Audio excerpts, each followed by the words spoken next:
nang nyengget kuwi iso ya ora sengget-senggetan damai pokoke sing diajar Sengkuni adek aku Jono aku kapok ayo mati tanganku ra iso nyekel sirah Petro aku Jono Bagong aku Jono aku tak melayu Petro aku Jono aku tak melayu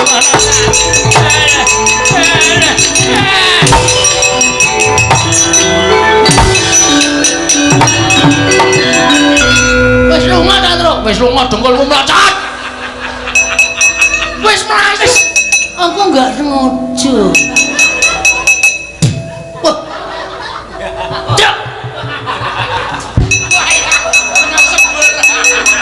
apa sembur raimu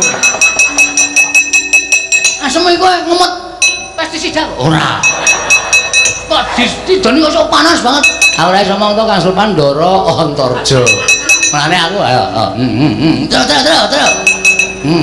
terus kowe iki rasa Kang Sulpan hidupmu wis mambu banget kok apa meneh Kang Sulpan saya lek kemranyas kowe nantang aku ayo kowe salahe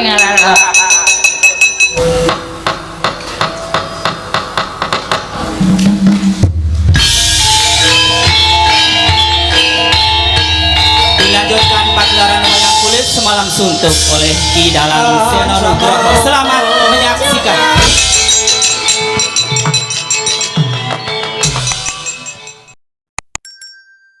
Nggih. Matur sembah nuwun. Kala Gareng Petruk lan kowe Bagong. Ngaturna bekti marang bendaramu ingkang katemben rawuh iki tole. Ndara Gatotkaca kepareng kula ngaturaken sembah pangabekti kula kunjuk. Nolo Garing tak tumpu pangestuku Tampanana. Nggih nggih. Ndara Antarja kula ngaturaken bekti nggih Den. Iya Nolo Garing tak tumpu pangestuku Tampanana. Nggih kula pun dinggo jimat. Ndara Antasena kula ngaturaken pangabekti kula kunjuk. Ya Nolo Garing tak tumpu pangestuku Tampanana ya Rek. Kula pun dinggo jimat paripe gayana ning kasantosan. Ndara Gatotkaca bekti kula nggih Den. Petruk kantong bolong tak tumpu. Ndara Antarja bekti kula nggih Ndara. Iya Petruk tak tumpu. Ndara Antasena bekti kula nggih Den. Ya terus tak tumpu. Tiba padha-padha ya Petruk. Nggih, dipun sekecaken nganipun sami lenggah wonten ing pendhapenipun Bapak. Ya Petruk kaya wis ora kepenak praptaku ning Karang Kadempel dina samengko iki Panakawan Petruk. Ndara Gatotkaca kepareng kula ngaturaken sembah pangabekti kula kunjuk. Ya Bagong tak tumpu pangestuku Tampanana. Ndara Antarja kepareng kula ngaturaken pangabekti kula kunjuk. Ya Bagong pangestuku Tampanana. Ndara Antasena kula ngaturaken bekti nggih Den. Ya Bagong tak tumpu pangestuku Tampanana. Nggih, matur nuwun wis parek pangestu terus.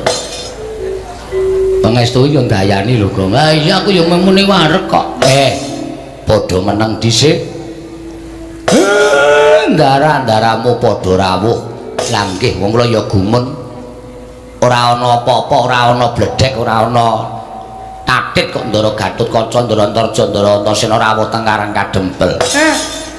Kula nyuwun pangapunten nggih Den. Ing atase jejering Semar kula menika namung batur. Kula kok wantun ngrawuhaken lancur-lancur Pandhawa pepundhen kula. Mila saderengipun sampeyan menika mangke kula blabari menapa ta wigatosipun dene kula ngantos ngrawuhaken ndara-ndara kula putra-putra Pandhawa mboten lega raos sing manahipun ing abdipun Semar menawi dereng wonten wiyosing pangandikanipun Ndara Gatotkaca kepareng nglubirna sih samudra pangaksami dhateng abdipun Semar Badranaya. Siwa Semar ngelingi yen to Gatotkaca kuwi tau tate nampa pangudanging Siwanayantaka. Ora kitang sithik aku tau tate to udan, tau tate mbok mong. Sartane ngelingi yen to Siwanayantaka kuwi gedhe lelabuhaning tumrap pepundhen Pandhawa. Mula aja nganti katimbalaning wanci rina nadyaning wanci ratri. Siwanayantaka mbutuhake Gatotkaca. Aku lila lahir batin sowan marang Karang Kadempel Siwa Semar. Kak, matur nuwun, matur nuwun. Ampun ngantos pasang walat anggen kula munjuk atur ngersa paduka ngrawuhaken ndara kula Gatotkaca. Ikhlas lahir batin nggonku prapta ning Karang Kadempel. Ora jeneng aku rubu-rubu gedang kelawan apa kang dadi atur Yayi Gatotkaca. Siwanayataka lahir batin Antarja katimbalan swanana ing Karang Kadempel ora ana rasa mesgul atine Antarja ikhlas bakal nampa sabdaning Kyai Semar Badranaya. Matur nuwun lega ati kula Den sumono aku kek aku ya ikhlas lahir batin ngelingi nadyan kakek kuwi nuwun sewu lek aku ketemu karo para Pandhawa wong atu aku Rama Kyai Jodipati kuwi aku wis gedhe mula aku ngrumangsani durung tau take nampa pangudane kakekne Semar ning kelingi yen to kakekne Semar kuwi tentrem ati kula midhangetaken aturi pangendikanipun Ndara-ndara kula lancur Pandhawa mliginipun atmajanipun Ndara Werkudara mergi menapa kok ingkang kula pilih kok Ndara Gatotkaca Ndara Antarja Ndara Antasena jagat menika sampun nekseni bilih kekiyatanipun putra Pandhawa menika dumunung wonten Ndara Gatotkaca ingkang pranyata sampun pinilih dening para punden-punden Pandhawa benjang ginadang dados senopatining para Pandhawa mula tumuli kula ngrawuhaken Ndara Gatotkaca Ndara Antarja Ndara Antasena niki jane ngeten kula niku wong tuwa diarani kula niku matur goroh wong nyatane kula nglakoni dene kula panjenengan pitados kali napa sing kula aturake kula ngaturake panuwun ingkang tanpa pepindhan ana wigati apa Siwanayataka 7 dinten kepengker nek boten kleru nek boten 6 nggih 7 kula niki nampi sowane adi kula kadange Siwanayataka nggih ala-ala kula niku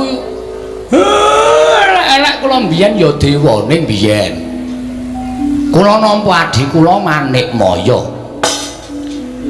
Manikmaya ngendikake nek dewa niku badhe matedhakaken wujuding kanugrahan inggih menika winastan wahyu katentreman monggo kula didhapuk dadi lantaran tumedhaking wahyu menika kala wau ati kula seneng ning jroning seneng ketukulan rasa susah merga wong dadi lantaran tumedhaking kanugrahan menika mboten gampang merga akeh sing bakal gayuh wujuding kanugrahan wong kang gayuh kanugrahan menika werna loro ana wong sing apik ana wong sing ala nek sing wong apik mesti manut karo pernatan wong gayuh kanugrahan niku carane pripun lan dalane kepiye mesti dilakoni kanthi becik lan apik lah nek nganti ketemu karo wong sing ala nek nganti ketemu karo wong sing tumindak angkara budine Candala wis watake angkara budi Candala mongko kedunungan wahyu mesti lakune sarwa gudel bingung mbok bentus mboten kanten-kantenan nek nganti kaya ngoten niku kelakon ateges angancam dhateng kawilujenganipun ingkang abdipun Badranaya monggo kula niku ora duwe kekuatan monggo kula niku ora duwe kasantosan mula nek kula mboten ngrawuhaken anak-anak Pandhawa mliginipun putra Jodipati lah nek nganti enten apa-napa sing tumanduk enten Karang Kadempel kula sing kapitunan Kakek Semar duwe anak 3 to wah niki mung mangane tok mboten tau duwe gawean sing pripun-pripun nala gareng niku nuwun sewu arep tuwa dhewe ning pikirane kaya bayi Petruk niku arep sentosa dhewe gelem tumandang ngibarate kaya wujuding manuk merak nika gelem ngegarake buntute katone ndak nek wis diwenehi pakan niku watake Petruk luwe-luwe Bagong niku anak sing paling wani kali kula nek kula kongkon malah mendelik matane sajak kaya ora kepengin didhawuhi karo wong tuwa mula nonton sing kula jagake kejaba amung sampeyan klebet miturut pemanggih kula lho Den miturut pemanggih kula lan ancasing gegayuhan kula mboten badhe selak kalih batin kula upama kula niku dadi lantaran tumedhaking kanugrahan, kula kepengin nek wahyu niki mangke ditampa dening momongan kula para Pandhawa. Niku karep kula. Ning gandeng kula menika ming wujuding titah, kula menika ming batur ming Panakawan. Karep kula niki upama geseh karo kasunyatan, lha nggih kula ora iso apa-apa. Ning sing kula karepke Pandhawa sing nampa. Yen Pandhawa iso nampa wahyu katentreman, kula pitados negari Ngamarta mboten badhe wonten sambi kala menapa-menapa. Kawulanipun dados ayem tentrem tetunggalan manunggal sayuk rukun tunggal cipta rasa karsa lan karyane ngangkat karyaning praja dadosaken negari Ngamarta saya kalukengrat hanjayeng bawana menika karep kula. Mula karep niki supaya iso klakon ya sampeyan kudu melu cawe-cawe babagan anggen kula dados lantaran tumedhaing kanugrahan. Sranane sampeyan kula suwuni supaya dados bebetenging Karang Kadempel. Bebetenging Karang Kadempel supaya njaga kawilujenganipun Semar Badranaya. Nek ana wong sing angkara murka, wong sing tumindak candala kepingin kedunungan wahyu, niku adat saben sok ngawu gawar ngawur tingkah polahe. Lah kaya ngoten niku aja nganti tekan Karang Kadempel mengko mung gerak anggen kula manteng pangesti kula kepingin kedunungan kanugrahan. Mila Ndara kula suwun kanthi sanget sawetawis wekdal sampeyan manglenggah enten mriki ampun kondur wonten kasatriyan Pringgondani Jangkar Bumi lan Ngrandu Gumbala supaya ati kula tentrem, supaya napa sing dipun ngendikake dewa niku kula ya isa nampa kanthi semelehing rasa.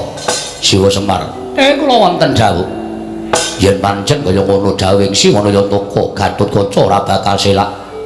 Yen perlu aku bakal ngenteni nganti tumekaning tumedhaing wahyu mau tinampa dening sapa lan aku pengin ngawruhi sapa ingkang entuk kabejan nampa kanugrahan. Nggih matur sembah nuwun. Semono uga aku ya bakal mapan ning Karang Kadempel padha karo Yayi Gatotkaca mung kepengin nyumurupi sapa ingkang bakal nampa kanugrahan. Lan aku uga bakal sagu dadi petenging Karang Kadempel sak mangsa-mangsana wong kang bakal mbebeda sarta ngganggu gawe Siwa Semar Badranaya nggone dadi lantaran tumedhaing kanugrahan. Yen kakang kula wis sagu aku ya ora bakal bali. Mbah, aku arep ning Karang Kadempel. Aku arep njaga kakene Semar nggone bakal dadi lantaran tumedhaing kanugrahan. Yen perlu njaga tak tatahi nganti tetesing getiku ingkang pungkasan kakene Semar. Matur nuwun, matur nuwun. Ae do dirungokke. Ndara-ndaramu ae karo aku wis do manut. Mongko kae iki sing menehi bayar aku. Ewadene tak kongkon kanthi ikhlas ngewangi ro Bapak Semar. Lah kowe iki sing gaweane ngelongi kayaku kok malah dikongkon ora tau manut. Lah nek aku ki iso perang ngono wae, sago-sago wae, Pak. Lah aku ki dapukane ki humoris e. Wah, aku humoris kok kon perang ra ya ora cocok ta.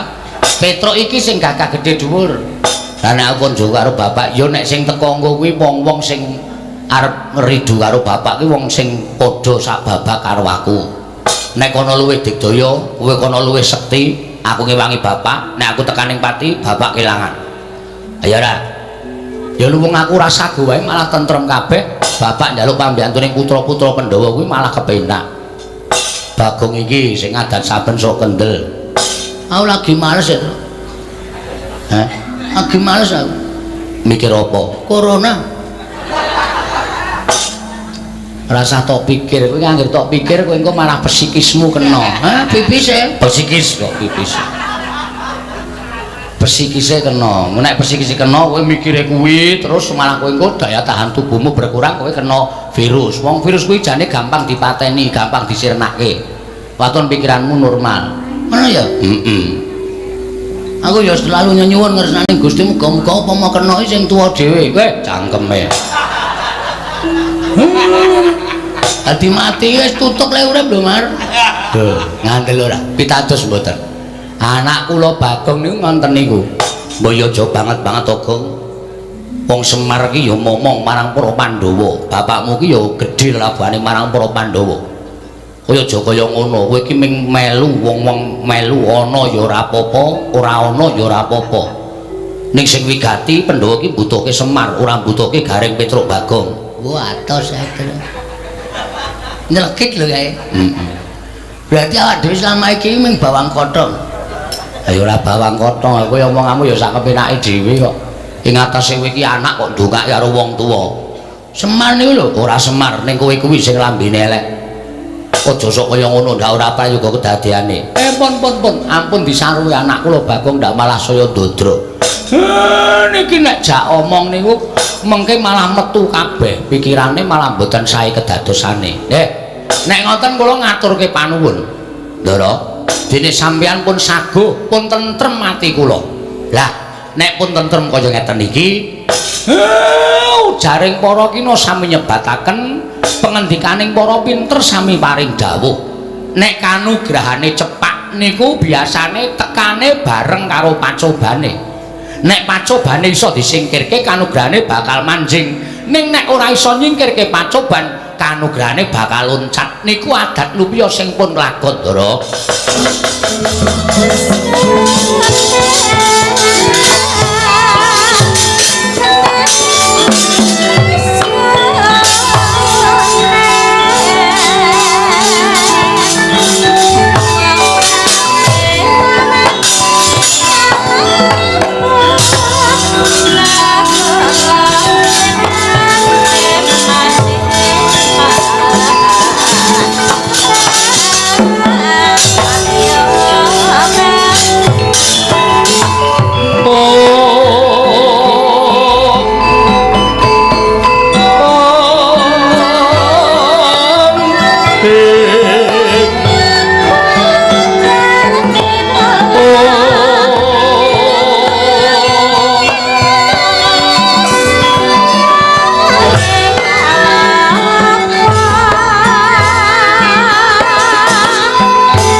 Nala Gareng ora pangling iki ndaraku reki ana patih Harya Sengkuni ingkang rawuh ana ing Karang Kadempel. Kurang ngimpi apa-apa lah kok Karang Kadempel kerawan priyagung. Oh iya ngono Pak. Ndara Patih Sengkuni karo Ndara Dursasana. Kok dengaren ora guyu ya, Truk? Ha ya wong kok. Nggon ngendi kok kon nggon guyu ya ora wangun. Dibageke Pagong, Ndara Patih Sengkuni karo Ndara Dursasana. Kaya ketekan debt collector ya, Truk. Heeh. Lho anggepe bapak iki diutang Rumestina apa piye? Rumah saku kok ora ana apa jenenge iki pasuryan utawa rai sing nyenengke. Lah iya. Beda nek ketemu ndara-ndara Pandhawa kae ndara Janaka kae arep luro ning ya penuh senyum. Mesti mesem ndara Werkudara kae kondang le angker kondang le kereng ning mesti mesem. Iki kok wong loro kok mbesemut terus raine. Kaya dikucir Semen. Timbalana, Pak. Kowe menengo dhisik. Aku tak diem. Nuwun sewu. Kula ngaturaken sembah pangabekti kula kunjuk Ndarawati. Iya. Semar ndak tampa. Pangestuku Tampanana Panakawan. Nggih kula pundi nggo jimat paripin dayanana ing kasantosan. Ndara Dursasana kula ngaturaken bekti kula kunjuk. Iya, Semar. Tak tampa ora liwat pangestuku Tampanana. Kula pundi nggo jimat pariping dayanana ing kasantosan. Ndara Patih Sengkuni bekti kula ya nala garing tak tampa pangestuku Tampanana. Ndara Dursasana bekti kula wah nala garing ya tak tampa. Sirahmu saya cilik. Nggih. Karang kahanane kaya ngenten iki wong keserakat kok, Den. Wong mboten gadah niku ya wis kurang vitamin. Oh, lah iya mangan sedina pindho. Rebutan karo anake. Nggih mboten napa-napa pun kula lakonane. Ndaropati bekti kula. Iya Peter ndak tampa. Ndara Dursasana bekti kula Den. Oh ya sing ketok gagah dhewe ming Petro. Ketok sehat dhewe. Pangestu tampan ana, Tru. Nggih kula pundi nggo jimat paripe. Ndaropati bekti kula. Iya Bagong tak tampa. Ndara Dursasana bekti kula. Kowe kira sang guyu, Gong. Gayengke.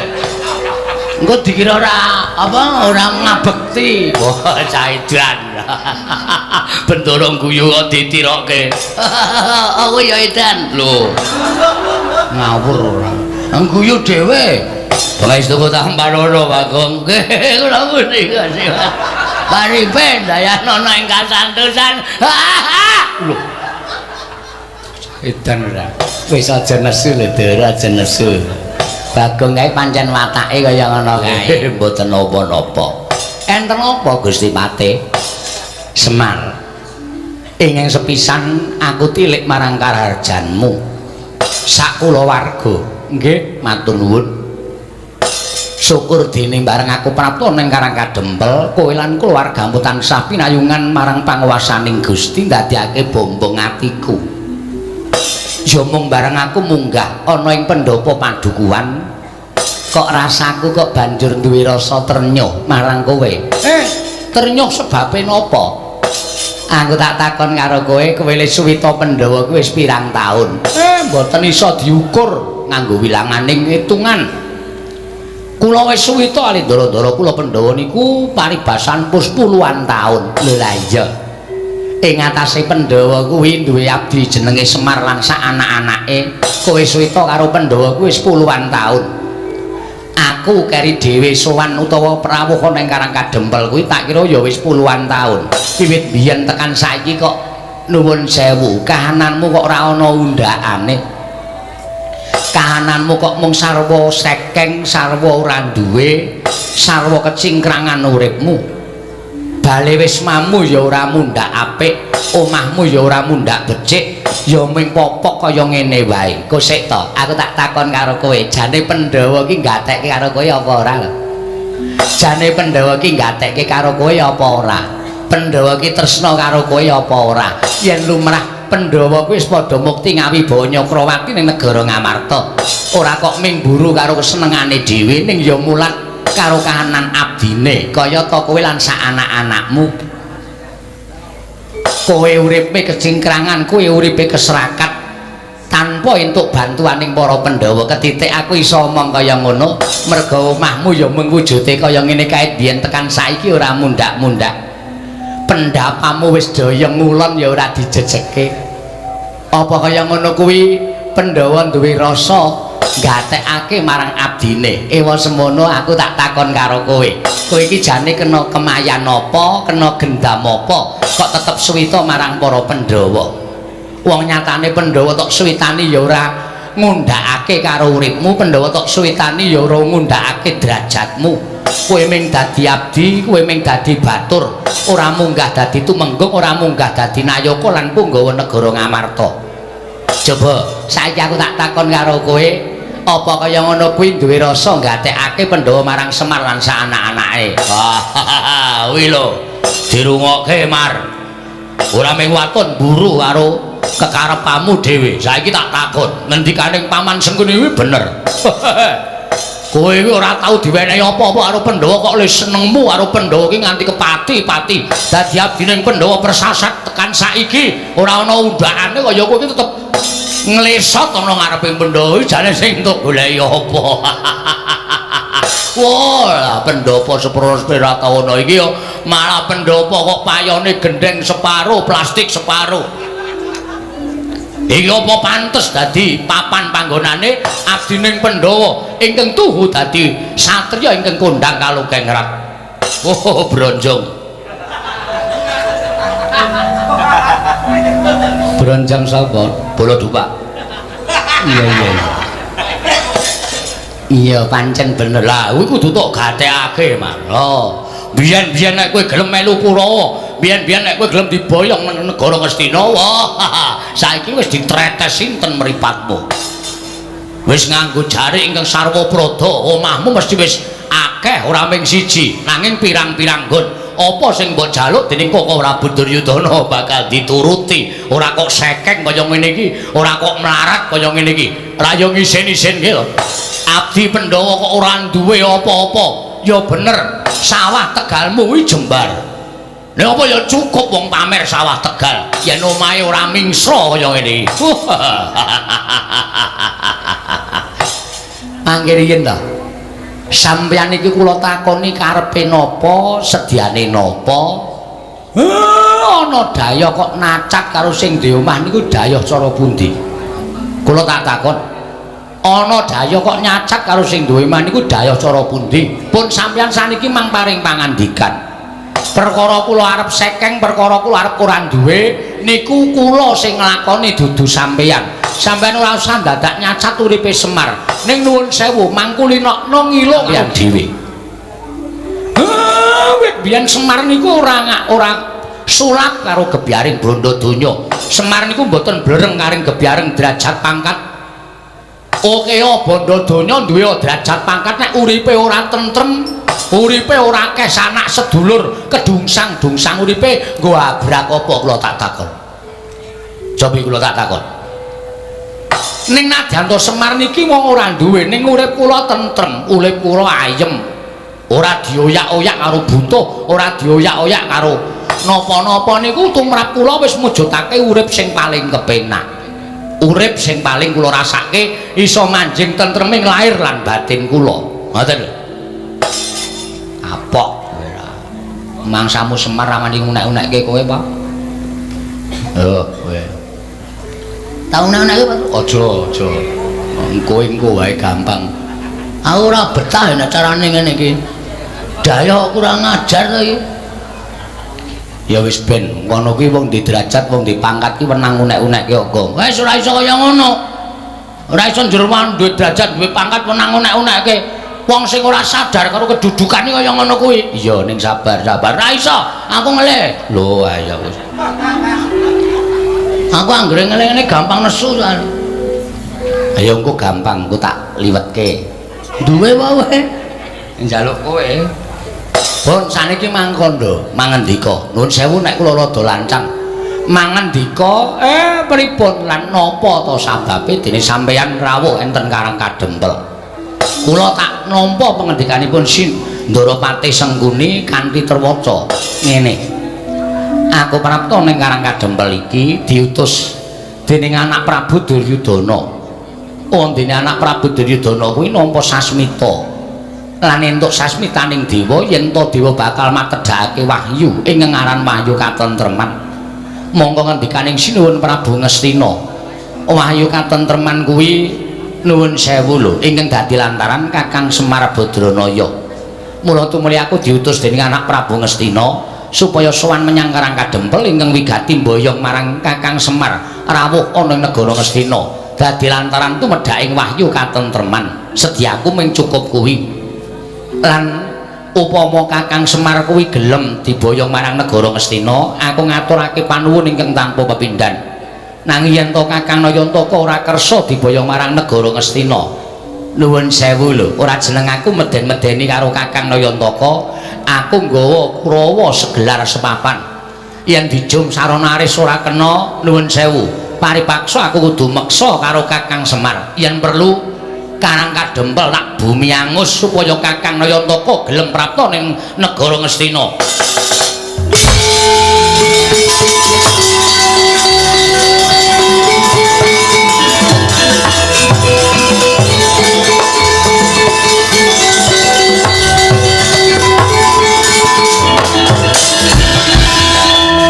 Bagong arep ngopo kowe? Kowe sabar kowe. Kowe aja clandhakan. Sing nang ngarepmu ki piyayi luhur. Arep piyayi piano ora masalah. Iki menyangkut harga diri, Pak. Kowe dunekke ngono kok meneng bae kowe iki Semar asli wae. Bagong nesu ring nesu. Meneng. Aku sing nandangi Patih Sengkuni. Kuwi Patih, ora wedi. Arep iki Patih, aku ora wedi. Patih ki nek omongane nyak-nyakan kaya ngono, wajib dibikem cangkeme. Ngopo? Aku wedi kono, mlebu omah kono, krukop sarung. Gong, dadi masalah lho, Le. Ya men, kowe ngono anake Semar gedhe dhuwur gagelakane tok. Kowe aja meneng kabeh. Kowe mau muni piye, Seng? Sampeyan ya ora toto-toto. Sampeyan paring pangandikan orang gagas nek nang burine Semar niku enten anak-anake. Pun mangseke sake kula tak golek rokok. Nendi dur, kentekan rudun man. Adune kowe wedi mboten kula tenggol teng jaba. Balen ana omonganmu Patih Sengkuni. Yen bapakmu ora gelem diboyong marang negara Ngastina, aku nggawa Kurawa segelar sepapan. Yen perlu Karang Kadempel tak bumi angus supaya bapakmu gelem diboyong ning negara Ngastina. Sing aku tak takon karo kowe, ngono kuwi wis dadi omongane Patih apa? Heeh. Ngono kuwi wis dadi omongane Patih ya. Sing apik kuwi kowe iki ngenggoni derajat lan pangkatmu. Kowe iki ngayomi wong cilik-cilik kaya Semar kaya aku kaya Gareng karo Petro. Ora kok derajat pangkatmu iki nggo meden-medeni karo wong cilik kaya ngene iki. Apa menang apa nggo sewenang-wenang. Pangkat mbok nggo godho. Kowe ora manut karo aku tak hukum. Kowe ora manut karo aku tak idia siramu. Apa wis mau apa jenenge, Tru? Pantes. Aku nek ngene iki sok cangkemku sok keslempet. Apa wis mangon? Terus saiki sampean nantang karo Semar. Karang Kadempel tak bumi angus. Kowe nek ngomong ngono kuwi kudu ngematke ne. Ngematke. Mburinge ning Bagong apa ora? Aku iki ketua Limas Karang Kadempel. Dadi nek kowe ngrasani Karang Kadempel arep gawe bumi angus ki padha karo kowe ngilani jadane Bagong kowe. Aku nek nesu ngene iki ora wedi karo sapa-sapa. Aja kok menungso. Pait aku mung siji, aku bener. Nek aku bener aja kok menungso. Dewa mudhun kowe tak tantang. Hah? Ora percaya apa? Semar ki dewa, bola-bali tak tantang. Ya, Pak ya. Iki Sang Hyang Ismanto, Ismaya, ha? Ismaya. Iki bola-bali tak tantang iki mergo aku bener, bapak salah. Bapak lan nyatane ya ora wani. Ha komeng Patih. Kowe iki alah nin.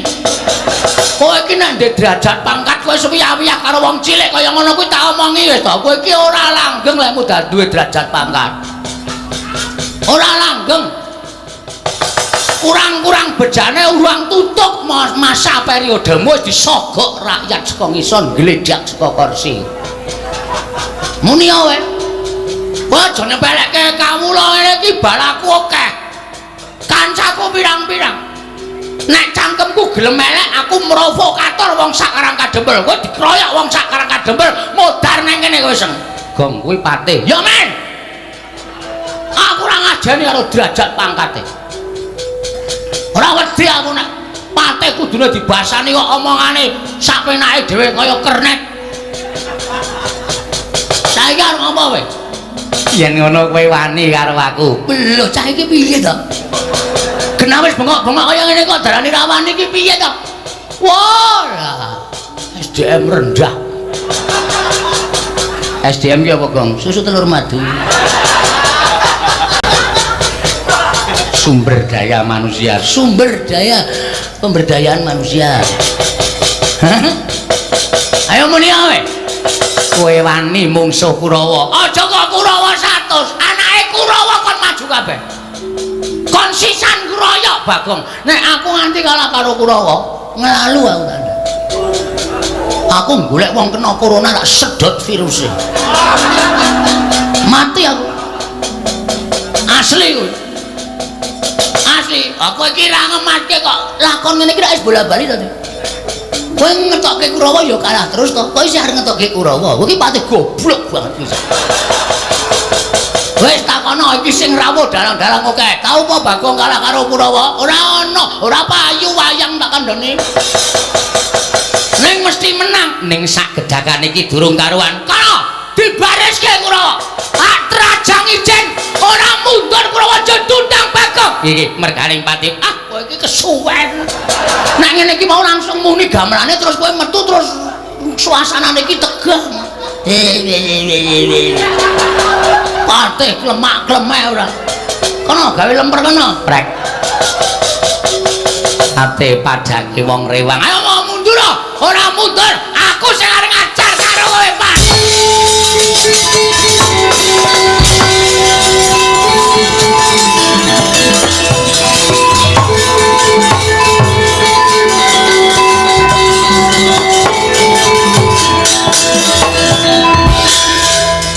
Wah.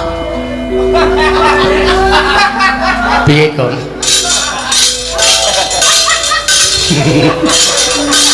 Ya disabar-sabarke.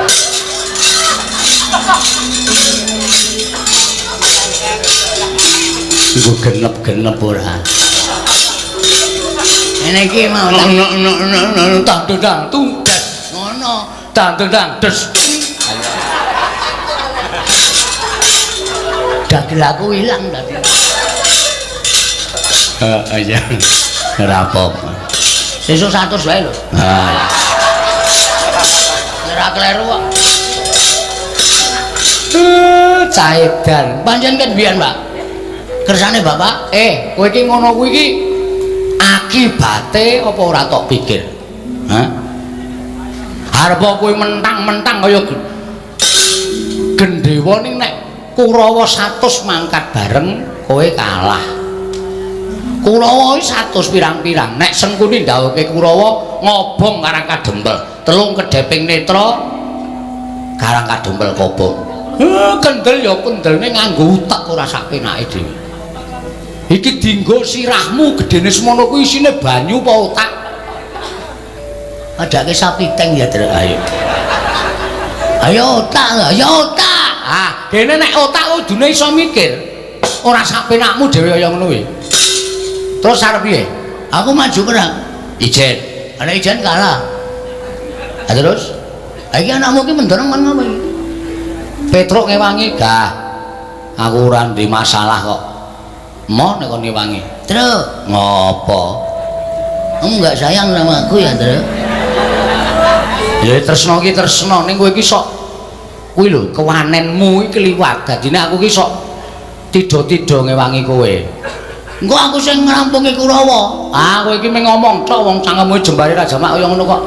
Kowe iki mung suarane tok kowe sing tumandang aku sing lara, aku sing ngrasake diajar Kurawa. Gah, aku tak ngasuh bengi iki. Truk, ngopo? Engko rasa nyaur utangku wis. Ora moh. Moh. Reng, gah, sel. Awes mayang awan barang mau ya.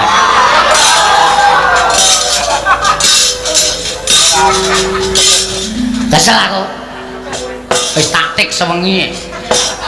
Naskahe. Aku ngetik naskah apa? Beranak dalam kubur. Ayo ora ono lakon wayang kok beranak dalam kubur ora. Ngawur wae. Ayo piye? Kowe aja ming plonga-plonga kowe. Kudu tanggung jawab. Waduh. Wih. Ngopo kok? Kae wong telu sing dene mburi kare dimanfaatke. Sapa? Lho, Ndara Gatotkaca, Ndara Antarja, Ndara Antasena. Jur maksudmu? Ora iso dijaluki bantuan wong wis saguh gawe tentreming Karang Kadempel. Aku mau matur. Aku ya mau matur. Tamong.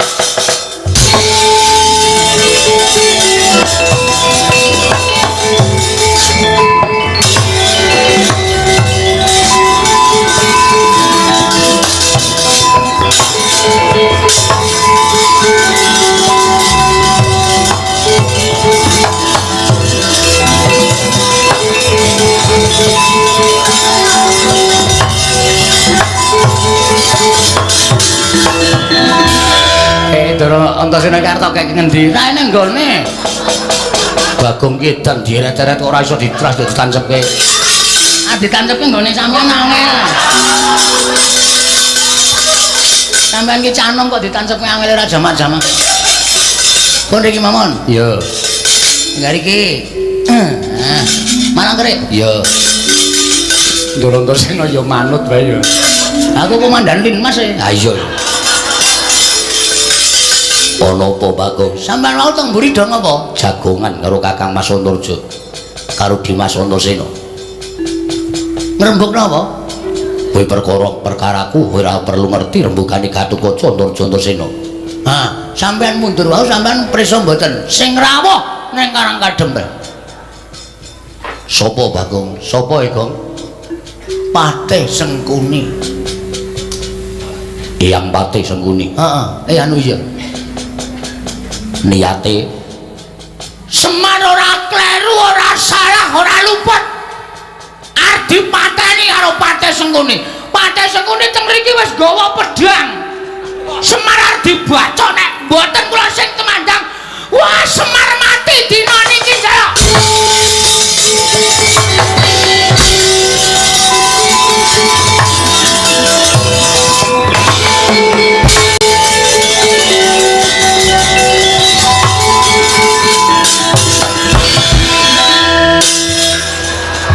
Meneng wae to.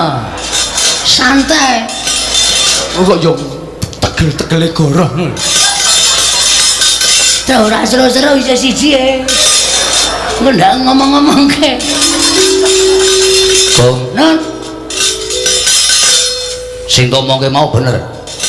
asli yakin. Marep kowe gelem ora boyong nang Ngastina. Ora gelem tak sabet pedang tugel siramu. Semono terus kula gudak ngangge gundul kula. Tiyel glangsaran.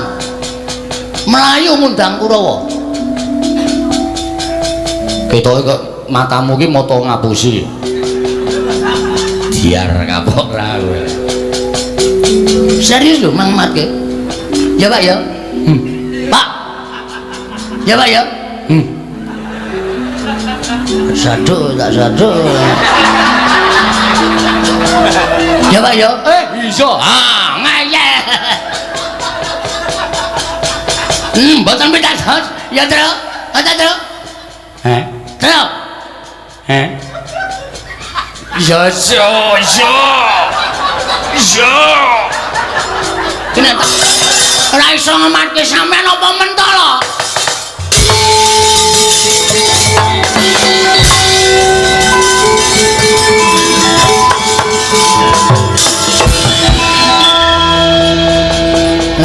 Ketawa, bapak ketawa. Pancen setan tenan. Anak telu kok sik merosal dhewe sing ragil. Kae engko nek nganti ngerti to apusi tanggung jawabmu lho. Oke, sing penting Kurawa semingkir sik.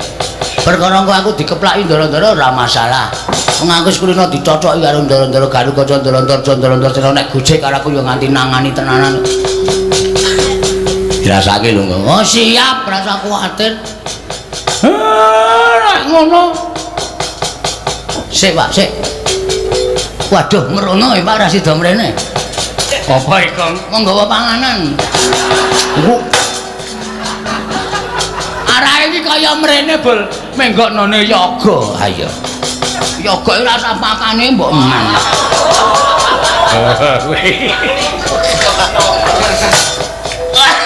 Nganti waktu aku. Ha iya. Wis to Le.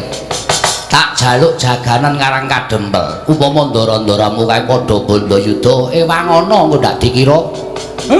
Kowe ora tanggung jawab.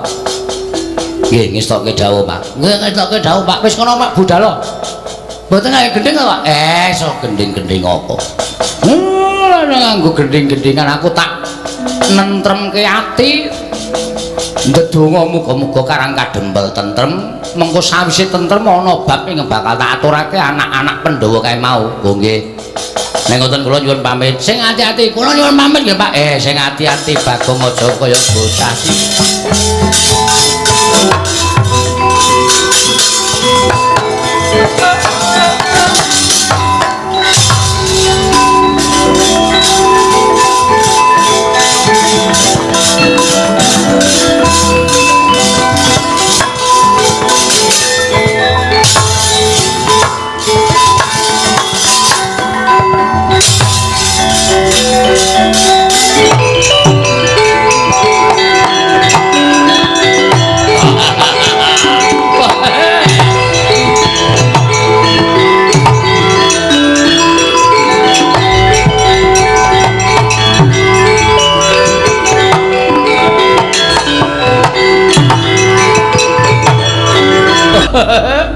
Bareng Bagong muring-muring kok atiku ora penak. Mulai kula medal saking Karang Kadempel, saking Pendapi, kula kok kuwatir. Sampeyan ya ora mulak, sampeyan ya ora ngematke nek mburine Semar niku wonten anak-anake Semar. Sing bakale murina nek Semar sampeyan ancam kaya ngoten nika. Pancen tak jarak ya. Nek ora kanthi cara mengkono, Semar mesti ora bakal gagas kalawan apa ingkang dak kandhake marang Semar. Mula yen to nganti iki mengko anak-anake Semar Murina ora usah wedi kangelan, Bagong cekelen. Petruk cekel, Gareng dicekel, dibondo leboke Pakunjaran, gampang gone mboyong Semar Badranaya. Lah dalah. Grewikan dadi grojokan, keguyon dadi tangisan. Lho, pancen kuwi sing diajab kok ora usah dadak petung-petungan sing werna-werna. Mangkato adi-adimu diketapake, Petruk Gareng Bagong dibondo tangane. Nggih, wis taken dawuh. Ning sampean ampun keri. Sampean yo maju ngadepi anak-anake Semar. Ayo, aku sing ning ngarep ning kowe sing tumandang luntur Kartomarma mriki. Wis taken.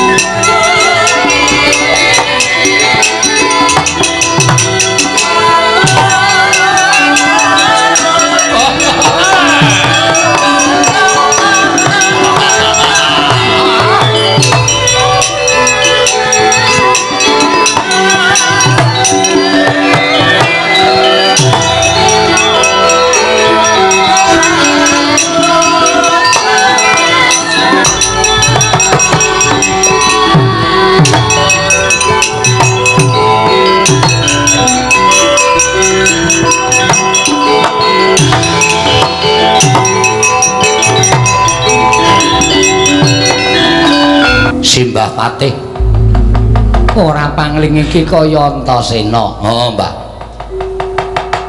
Lah kok dadi mandeng karo mbahmu Plasa Jenar. Kaya ora nganggo tata krama. Mbaya paring ora kuwi ngabekti karo wong tuwa, ora sudi aku ngabekti karo wong gerang kaya kowe. Lah kok dadi kebangetan Simbah Patih ngagar-agari pedhang karo kakekne Semar. Sing arep mbok sabet gulune kakekne Semar nganti dadi muringe anak-anake Semar. Nuwun sewu, Mbah, sampeyan kuwi duwe tata krama ora, duwe unggah-ungguh ora? Nek pancen duwe sedya, duwe karep kuwi aja banjur nggunakake cara kasar. Bejo, iki anak-anak Pandhawa papan ning Karang Kadempel. Mula kanthi pelampurane anak-anake Semar, yen to Simbah Patih sengune arep bendak sikara karo kakekne Semar, aku sing ora trima. Sik ta, sing ngomong gawa pedhang ki sapa? Lho, Petruk, Nun, Bagong ngono rene. Nggih. Gong, sawu lara weteng itu. Kuwi kontrono. Aku lara weteng tenan yakin sumpah iki mbok kena omah salah mangan aku. Salah mangan. Aku mangan mie ayam sak sendoke. Oh. Gragas kok kowe. Ndara Antasena merono arep miterang. Miterang perkara apa? Mau kowe ngomong kene Ndara Patih Sengkuni nggawa pedhang ki mau kae wong loro wis kepethuk wis genah-genahan. Ha kowe njelaske kono ben bening suasanane. Asli aku nek ora rono tenan kok yakin. Iki lho abing to. Heeh. Iki lara iki dipejet lara. Bagong sakit padarane. Seret kono rene. Kok nyeret Gong? Wah, jan ora mriki kemanusiaan. Masa wong lara arep diseret. Gorene, Truk. Nggih. Pun. Aku tak takon karo kowe, Gong. Nggih. Kowe jane wong tuwa apa bocah? Iki wong tuwa, bocah semene ngentek-entek susu. Kowe mau omong piye? Omong napa? Omong nek Eyang Patih Sengkuni ngagar-agari bapakmu ngau pedhang, ngono to? Lha Sengkunine muni piye? Kowe mbok aja gawe-gawe. Sing nyekel pedhang ki sapa? Ora ana wong nyekel pedhang kok kowe senengane gawe-gawe. Lho, mak klap mau apa, Mak? Hah? Kowe ngene iki mak klap kae pipa rokok. Dudu pedhang. Wah, nggih pipa dudu pedhang. Lah terus iki piye? Piye iki sudah perang ora? Ya iki mumpung wis ana pencerahan iki. Butuhe aku ora perang ora apa-apa, ning bapakmu kudu tekan negara Ngastina dadi srana tumurun ing wahyu katentreman. Oh, genah perang iki pun dantem mawon. Lho. dantumi perkarane apa? Genar boyong bapak. Nek bapak ora gelem sampean arep ngobong karang kadempel, ha ta? Iya, pancen ngono. Iya, pun cetha ta? Lho, nek perkara karang kadempel ya wis, kuwi dudu perkaraku. Kuwi perkarane wong-wong karang kadempel, dudu perkaraku. Nek aku belani bapakmu Semar. Nek perkara karang kadempel ya perkaramu, perkarane Petruk, perkarane Gareng. Yang aku njaluk ngapura. Nggih, padha-padha. Biar kowe. Kapok kowe. Truk. Maju sik wetengku loro. Ya. Nuwun sewu gandeng Durantasena pun boten mbiyantu kalih kula, nggih kepeksane kula sing belani karo bapak. Nek ngono kowe wangkal, ora menehke bapakmu, tetep kula ajeng wangkal. Nek wangkal wani karo Kurawa, biyen wani saiki wani, Mbah. Ayo buktekke anak-anak Semar Kurawa menang sapa? Pelakon mati dening Petruk Panggawa tak ayoni Ndara Kartomarma.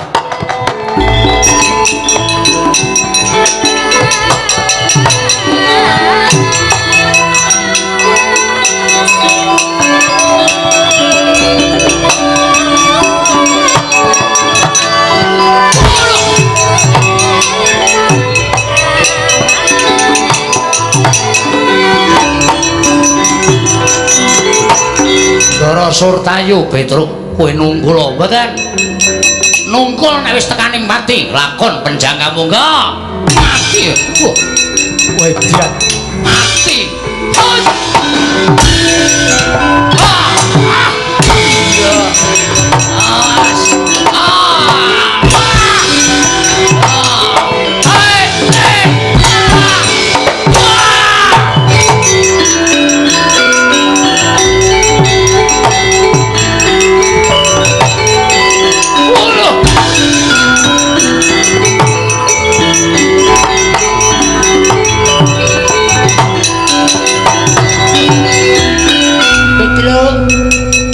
Durma kowe lajan dadak geleleng pacamu gembelo cilahmu ketemu karo pengilan Halya Dulma Gati Cenopati Negara Ngastina terus sampean tindak mriki ajeng nglablak kowe napa masangi blabak nglabrak kula nek Kartomarma Cultayu kalah karo kowe mempel ning Dulma Gati iki cinga-cingane Ngastina. Apa cinga-cingane Ngastina? Lah mega tak kletak cilamu tak gluwak dadamu jebol. Rasaku kian cangkem. Sing dadi nyatane. Tiwas bengok-bengok tak gajul pisan semaput sampean malah isin. Nyoba piye? Nyoba piye? Ya lah ngono. Wong nganggo tantang-tantangan iki ora terus nganggo mendelik matane kaya ngono kuwi. Ha jeneng pantangan kok ora entuk mendelik mripate. Cing dadi nyatane. Oke. Sampeyan iki ajeng napa? Nglablak kowe. Nyo. Mangantem sing sak banter-bantere. Nek nganti kula sambat, gedene kula semaput, meguru karo kowe 20 taun. Nyo. Wah jigul pamel tenan ya. Pamel. Gembelo gleleng, ora gembelo gleleng ning nyatane nyo. Mate kowe. Nyo. Modal kowe. Dicololo jempolku suwe-suwe nek carane ngene. Celo, drame iki celo bae. Dis ngono, nek bedang kok tak tuku meneh. Nah, kene iso celo, nek ora iso celo ndase ngrutuk dram. Iki ngeplak wis lolo tates-tates. Nah, modal ya, nah mburi. Wah, mati jeneng kakon. Ora apa-apa, Petruk niku nek ngene iki mbok aja kanggo tangan, ngau glugue kuwi ora apa-apa. Pamel tenan kowe. Ah. Ini tak apuci.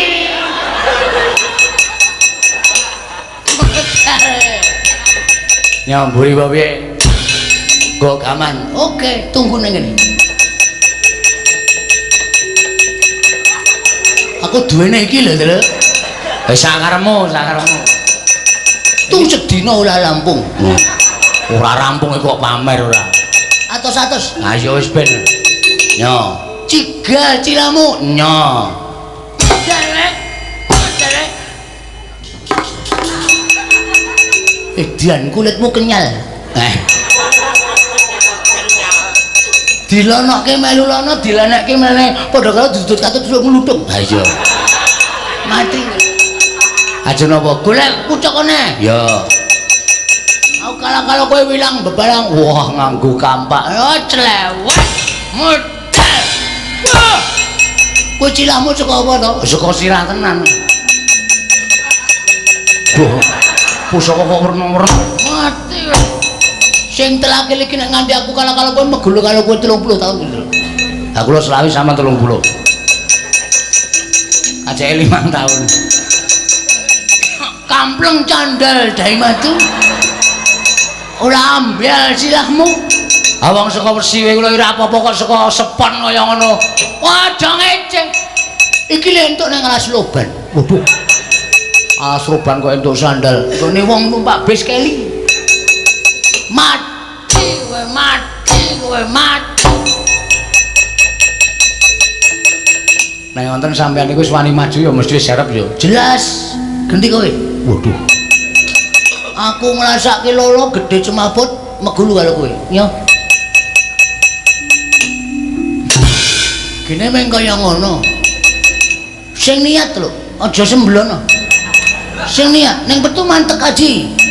Ya. Edian. Ya. Ora apa-apa.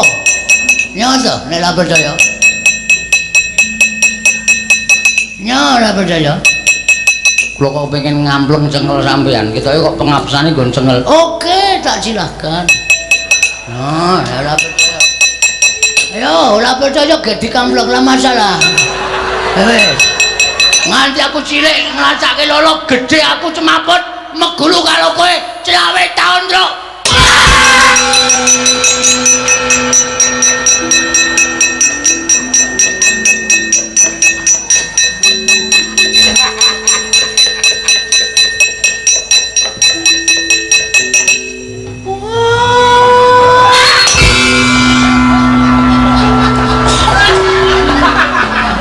Kira apa ya? Kok le nyuwara iki wis saka adoh banget wis bengok nganti mak. Wah, jleng. Dititu jleng. Ora pas. Anjir dititu jleng. Kenang apa le? Aji keren. Petruk piye? Petruk uli. Petruk lurek. Uli.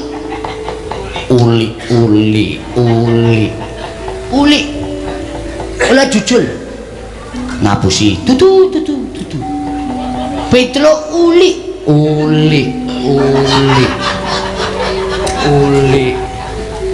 olah jujul ngapusi tutu uli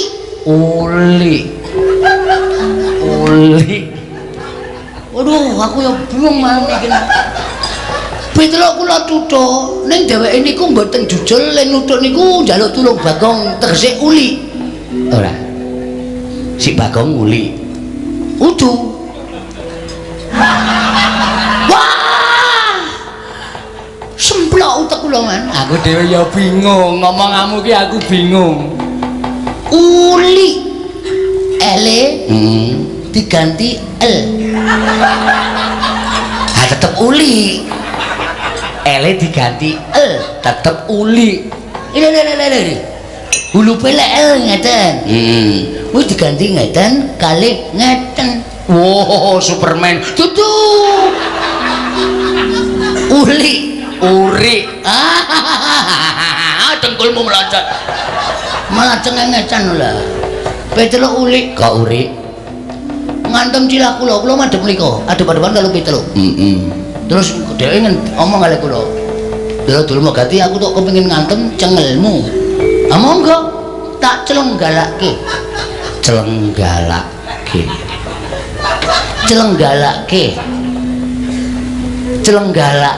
Saya iki perlu penerjemah lho, Dur. Celenggalake. Monggo. Oh, ana tamu. Ola.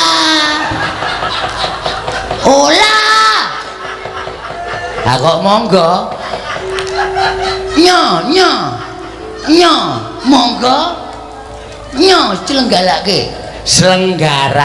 Betul. Cengel kula cenggalake jebulene yo. Apa kuwi meneh? Kuwi apa meneh kuwi? Jebulane ceng nuthuk dudu Petruk. Bagong, Mas.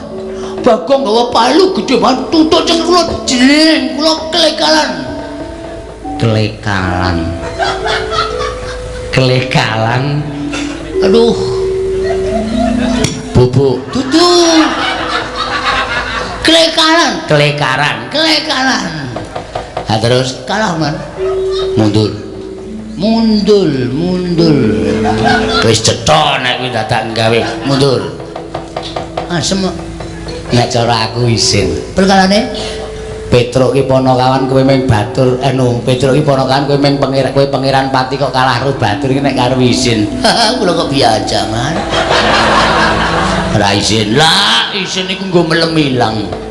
Lah masalah betul wakat kamu tiba-tiba sekala kalau Petruk kan dadak Ijen lah madang tenan.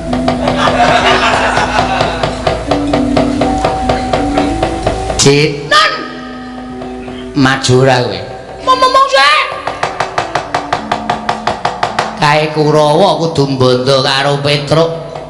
Patenono. Lantas iki kula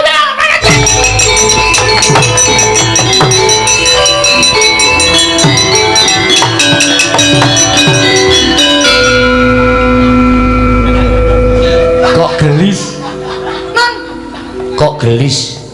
Nyambut gawe cecek-ceket. Napa sing didhawuhke langsung kula tanggangi. Oh. Petruk wis mati. Lho, dek kapan? Lho. Kok sing kok dek kapan ki piye to? Lho, jare Petruk mati. Sakit napa? Duduh, salah komunikasi iki saja. Kowe mau krungune apa? Kuku kula mati balicin. Maju. Kaya ono kerupuk entekno. Telung warung kula gaglak kabeh, Mas. Aduh. Sesek kan.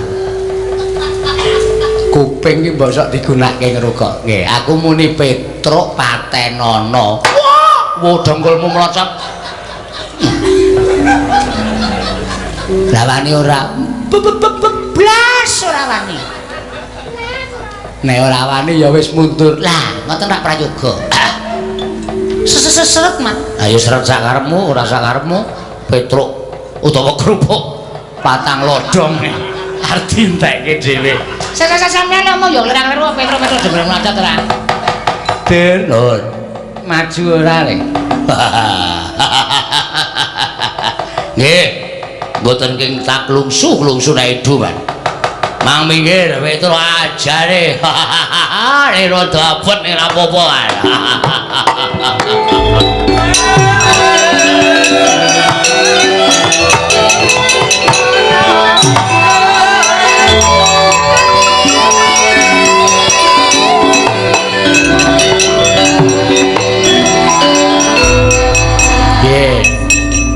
Sing abot dhewe ya mung kae. Nek Kurawa liyane aku iso nandangi gone nek bareng kae lho. Banting jotos. Banting jotos ciwit banting bengkal. Nek dikenali apa ora isin. Monggo ditonton Kyai Karang Kadempel semene akeh kok adhe iki jagoan kok mung dibanting. Aku ya gumen. Aku ya ngantem lho cara monggo. Pasung dhewe. Ora apa-apa tak antem dhewe lho. Aku disaut ngene lho. Bandeng. Ora kaya ora kuat kok. Arep bales ya aku. Arep bales. Ora kuat kok dadak arep bales ora. Iki karo aku nek ora mlayu nek ngersane Ndarantasena ora njaluk sabiyantu Ndarantasena kalah kok. Kono wis gelem bantu ditangisi. Apa ya ade sambat apa Ndarantasena tegel Karang Kadempel di biyuki Bathang Suta karo Soto Kurawa. Ana wis sing maju ngono, wis sing matur. Kowe nek nangis wangun. Aku ki anakku mati wae aku nyetel dangdut to. Setan. Kono mangkat kono. Gus Ndarantasena Gedrawa Sanjen.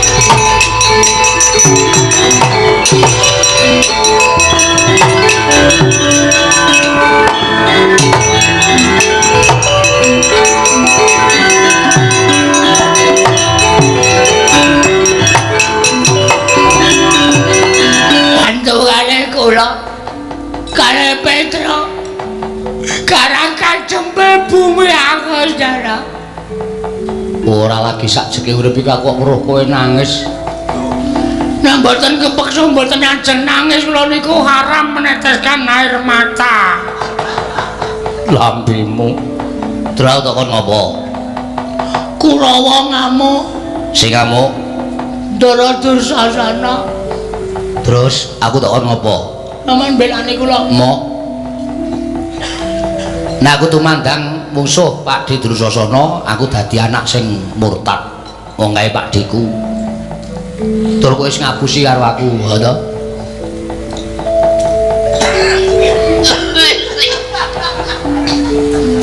Ngapusi masalah napa e? Kowe mau wis goroh karo Kang Garwaca karo Kang Antarja. Jare Simbah Sekuni nggawa pedhang arep nyabut gulune bapakmu. Ngapusi ora? Nggih. Kenapa ngapusi? Ngapusi ning apik kedadeane. Kok apik? Sampeyan kali kula kudu duwe semangat ngadepi para Sata Kurawa. Ning ra rasa tak perlu ngapusi. Nek sampeyan ora tak apusi, sampeyan mboten ajeng belani para putra-putrane bapak klebu kula Gareng kali Petruk. Kali Karang Kademel mboten ajeng belani. Ora rasa tak mbok apusi aku belani. Kula sampeyan niku kulino ngapusi arep para satriya ning sampeyan niku kulino ngapusi. Lambimu Juga. tak cocok lho kowe. Omong-omongan apik-apik kok ngunekke belane lambene. Lah piye saiki kok kon piye? Kula diwangi. Aku ngewangi kowe gelem. Nek pancen kowe wani tenan, kowe maju musuh Pak Di Dursasana. Aku wis maju. Kalah. Wis teman-teman. Wis. Wah iki mau ana HP tak video. Tak tuduhke sampean namanya Maide. Ra nyenengke wonge. Yen nyenengke golek wong liya kon ngewangi. Ya wis sampe wae nyenengke tenan. Nyenengke tenan sampeanku jan gemeske pokoke. Wong kok cangkeme mencla-mencle. Wis tak ewangi. Ning ora aku sing temandang. Terus aku tak mancing ning awakmu. Tengri? Carane? Ayo mlebu ning awakmu. Wah, tenan bedah. Mlebu ki ora kok mlebu kabeh. Wah, nah aku ya tak kabehke. Rugi kok ya. Maksud iki ora mlebu sak ragane. Terus Mengsuk makuthuk mlebu ning awakmu kowe engko dadi wong digdaya. yakin? Tenan. Serius? Iya. Carane? Liwat pundi? Liwat cangkem? Ora. Napa liwat buri? Buri niku ciut ning ombo. Enggak gemon. Moh ngampet-ambegan. Ngampet-ambegan. Wis, kowe meneng bae merem. Nggih. Kok isih melek? Telapuane cupet ya. Hidupe iki cupet. Ya wis ngampet-ambegan. Wis aku tak mlebu ning awakmu ya. Nek wis mlebu ning awakmu kowe engko musuh Pak Di Dursasana nek lumrah mesti menang. Rasa kuwatir. Aku tak mlebu ning awakmu. Kowe engko iso apa-apa. Wis ngono wae ya, Gong. Toto lahir batin. Slamodar.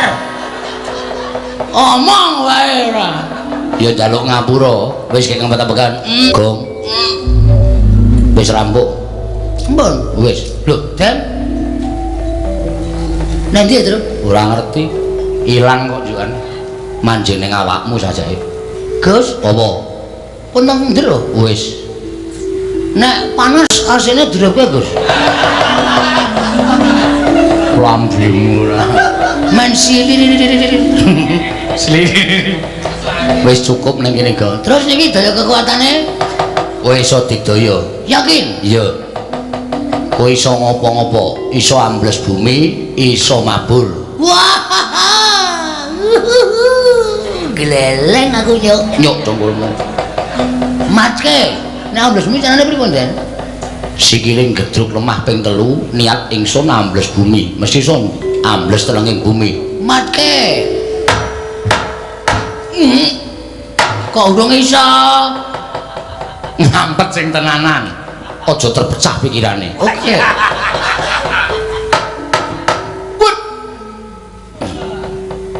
Truk. Gleleng kowe, Gong. Butuh tela ora? Ora. Tak diolongke mesake ora urung arep tok dipanen kok wis tok totori edan mayit Patro moh iki lho pirang-pirang sareane heeh ora ning kono kok ndak kuwalat ora iki arep benake ana sing madhep ngetan lho kuwi paling pengen omong-omongan karo jajare iki paling aduh oh bajigur sapitan ya Tro syukur ora ya munggah oh hebat wah padahal sapitan kampung iki warna-warna jedel ah wah gleleng tenan kowe iya iki nek musuh kula dinapa-napake ra apa-apa ora apa-apa kowe diantem ya ora ngrasake lara dipateni ra iso mati wah batene dobel terus pateni ra iso mabur ya iso mabur mau oke carane nyewa suwiwi oh tak plotot kok sembrono kowe gong omong cenah-nangan takoni kon mabur iso ora kok nyewa suwiwi kowe aku metu lho engko sik kae urung barang metu nah takone ora nek arep mabur sikile gedhuk ping 3 gedhuk apa gedhuk niat ingsun mabur iso percaya aku nang kene iki nggawe kekuatan karo kowe oke ora pengen lho ora mabur musim hujan sambar bledek ndasmu sambar bledek mboten ora kowe truk ki cangkeme elek ora wis ben-ben kesamber wah yo krungu lho aku kowe gong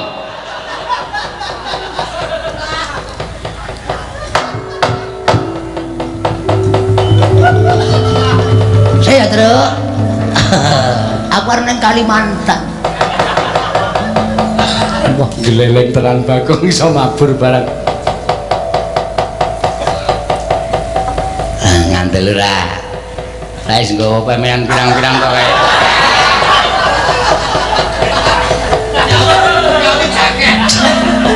aku goleke jaket kulit Gong goleke jaket kulit oke santai wae ukurane apa ukurane ngarep colong kok dadak delok ukurane ora sik Truk mandeg ning kono iki apa sik iki ana kamar mandi ra ana gendenge wah Truk aduh Truk ora sidone Truk wis piye 60 ke atas 60 tahun ke atas Truk wis gawa bel piye teng klindring turun sip pokoke ora kurang golek ndoro kae tak maju ya Truk maju aku nututi Gong ya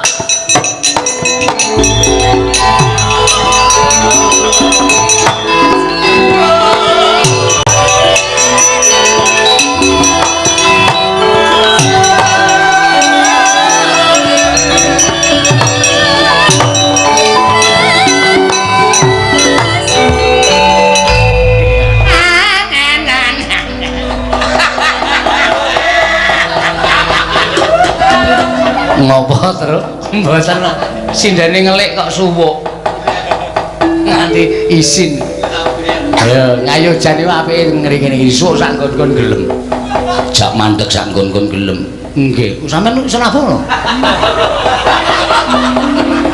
yo mengerti wis tak kira nek melu karawitan barang kok iso ngerti suwuk ora ana apa Ndara Antasena ngasrupi awake Bagong dadi ampuh kula dang supi deh dang supi piye awake sampeyan bawa kula gleb ngoten ben kula iso ampuh sarana sukma lha nggih sarana sukma nggo ngajar Kurawa yo ora usah kuwatir tak mlebune awakmu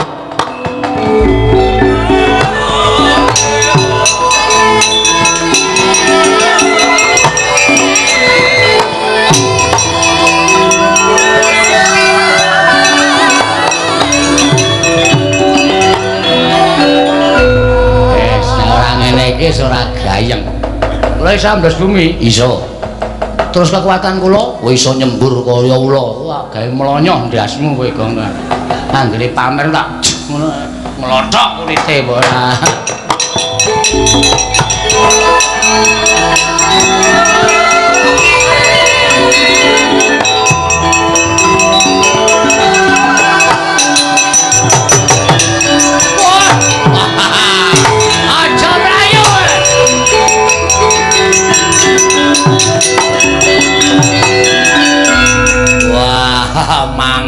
mangar raine sajae mentas meguru anyar rasaku kan gunung sing tanpa guna Dursana kowe mau ngajar aku banting ting aja tos jos banting aja tos jiwit kempal bengkal saiki wayane mangsa kala kowe du ngerti kadikdayane Bagong wah ayo nek pancen kowe ndek kekuatan tokno legane atiku kowe arwani karo Bagong rakon lho ati iblis modal wae ada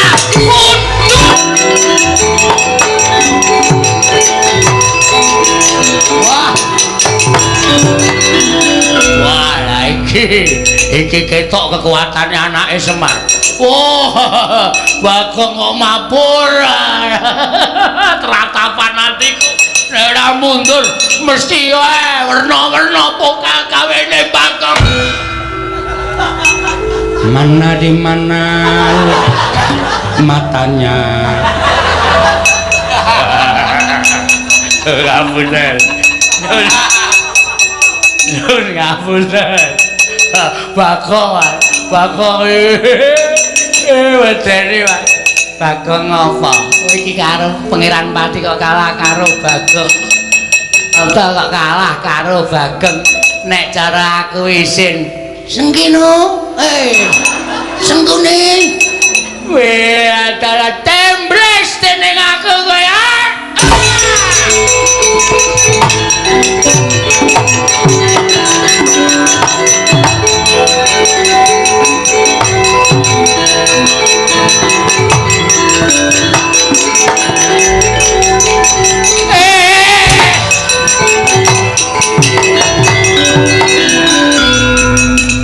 apa iki sapa awakku dibleseke nang lemah sak bodol iki sapa iki apa ora kowe ora nang kono ta kowe marai kleru aku mumet dasku kok nimbles iki lho kaya ndase padha dasmu kowe ndase padha aduh Petro aku kapok Petro kowe ketok apa Petro tak pendem lho piye carane le ngeduk jugangan aku ora ngeduk jugangan aku Kang Supan Ndara Antarja wah gleleng nyengget kowe iso ya ora sengget-senggetan damai pokoke sing diajar Sengkuni adek aku celana aku kapok ayo mati tanganku ra iso nyekel sirah Petro aku celana Bagong aku celana aku tak melayu Petro aku celana aku tak melayu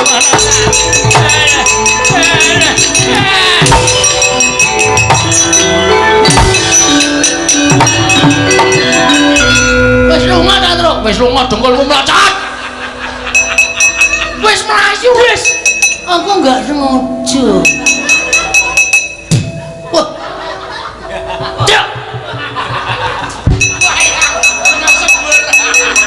apa sembur aimu asem iku ngemot pestisida ora kok didoni kok panas banget ora iso omong to Kang Supan Ndara Antarja mulane aku Tru kowe iki rasa Kang Supan hidupmu wis mambu banget kok apa meneh Kang Supan saya lek kemranyas kowe nantang aku wae kowe sarae ora bakal wedi karo kowe nek carane aku ya ora wedi wong kowe iki mau nimbes sirahku bola-bali kok oke ora masalah sermu piye ayo leno panon timblis dening aku kowe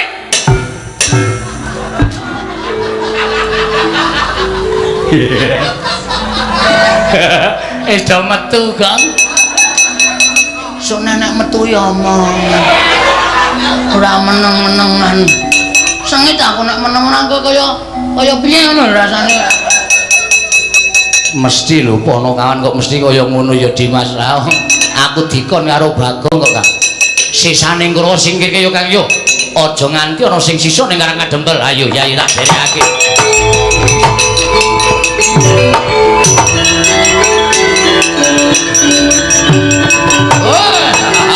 Mundur nek mundur.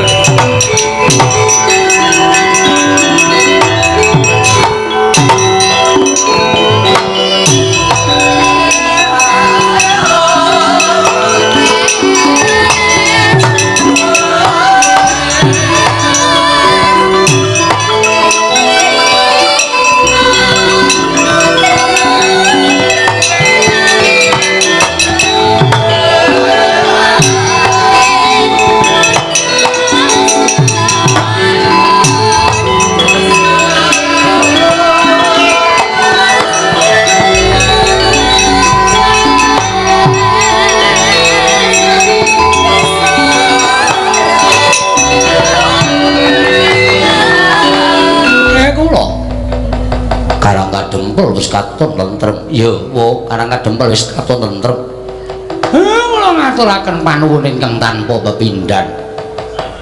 Dene ingkang saklajengipun kala wau kula sampun matur, kula ajeng nyuwun tulung. Njaluk tulung piye? Siwana Yantaka. Gandeng kula niku butuh. Mongko niki pancen dadi kedhawuhing para Jawata sing kula tampa. Dawing dewa sing kula tampa dadi syarat srana anggen kula badhe nglantaraken tumedhake wahyu katentreman. Siwa Semar bakal paring dawuh apa? Kula kepengin kerawan pusaka. Inggih menika setunggal senjata cakra. Angka 2 pustaka Jamus Myang Jimat Klimasada, angka 3-nipun Kyai Nenggala. Gandeng pusaka 3 niku sing kula butuhke mongko niki dadi syarat. Lah sakniki kula tak balekke kalih sampeyan-sampeyan. Kira-kira putra-putra Pandhawa niki sinten sing wani matur kaliyan ingkang kagungan? Kula tak nyuwun priksa. Kados pundi ya Mas? Waduh, aku dhewe kok bingung. Dimas Gatotkaca. Yen Dimas Antasena piye? Wis nek miturutaku gandeng dawuh iki kakene Semar. Monggo kakene Semar iki dituwake karo para Pandhawa. Matur kaya apa anane. Lan kowe karo aku ajib nyendikani kan. Nek perlu mbelani karo kakene Semar iki aja ketanggungan. Tegese aja mung mertanggung. Ning lahir batin. Najan awak dhewe diadepke marang perkara sing angel sarta rungsit lan rumpil kaya ngene. Wajibe kowe aku tetep mleksanani. Siwa Semar. Kula yen pancen kaya ngono aku sing saguh sowan marang negari Ndarawati nyuwun ngampil senjata cakra saka ngersane Kanjeng Prabu Ndarawati. Niku tenan? Ya, tenan. Saestu lho. Ya, nek enten apa-apa sampean wani nanggung. Wani nanggung. Syukur. Yen ngono aku tak sowan marang negari Mandura tak nyuwun ngampil Kyai Nenggala. Sami kali Ndara Garkaca nek enten apa-apa sampean wantun nanggung, aku wani nanggung. Siwa Semar, iya, syukur. Aku tak ning Ngamarta, Kek. Aku tak matur karo Dharma Kusuma nyuwun ngambil pustaka Jamus Klimasada. Niku sampean adu arep karo bapak sampean lho mengke nek seling suruping perkara bapak iki wedine ming karo aku. Wong nek bapak nganti ora trima pustaka Jamus Klimasada tak suwun ngambil mungsuhe bapak aku. Ning ampun ngatut-ngatutke kula. Ora arep ngatut-ngatutke kakene Semar. Kabeh perkara tak tanggung. Matur nuwun, Ndara, matur nuwun. Dene sampeyan wis saguh ngudaneni menawi dados pamutahipun ing abdipun Semar Badranaya. Kula tenggo teng Karang Kadempel ampun suwe-suwe mengke ndak aberdaya kekuatane wahyu katentreman. Ya, aku nyuwun pamit, aku njaluk pamit ya kakene Semar. Nggih, atos-atos, Ndara.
sirah ingkang puspita